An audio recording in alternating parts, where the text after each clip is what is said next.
Hi, Pastor Nathan Decker with your hashtag Better Together devotion for today. And this week I've been talking about how to make new disciples, how to make disciples of Jesus Christ, fulfilling the great commission that God has given us to go forth into the world.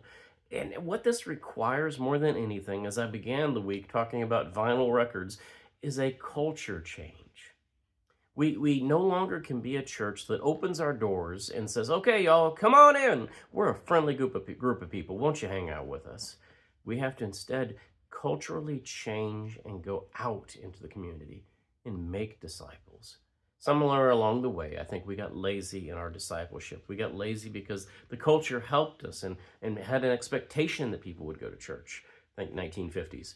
And now it's not like that.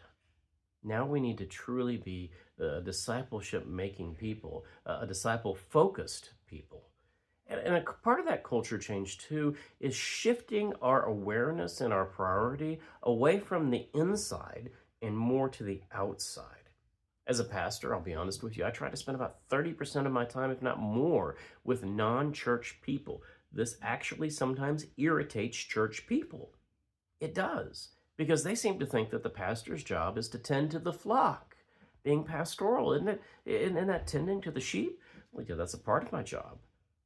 But in our current context, more than ever before, when 81% of the population is not going to church and 20% of the population has no intention of being a part of any faith group, has no experience with faith, we need to be making disciples. We need to be out there focusing and sharing the good news to others. It means that our focus needs to be less on what kind of Bible studies we have on the inside and what kind of Bible studies we can have out in the community, in the coffee shops, in the restaurants.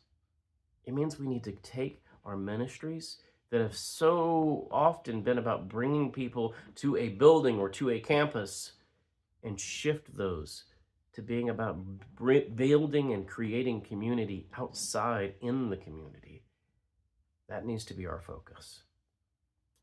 Our culture as church has to change. Otherwise, we'll end up being a lot like the vinyl that I mentioned at the very beginning of this week. We'll be a small minority of people who really like the sound of music through one format, through one way of doing it, and we'll be a small part of the population, a minority, a group of people that seems kind of obscure and strange, especially to the younger folks, annoying even. We need to change our culture. We need to change our culture to follow Christ's culture, a culture of loving, of welcoming and embracing, a culture of outreach, a culture that says, I am going to be about making disciples of Jesus Christ and helping us be better together.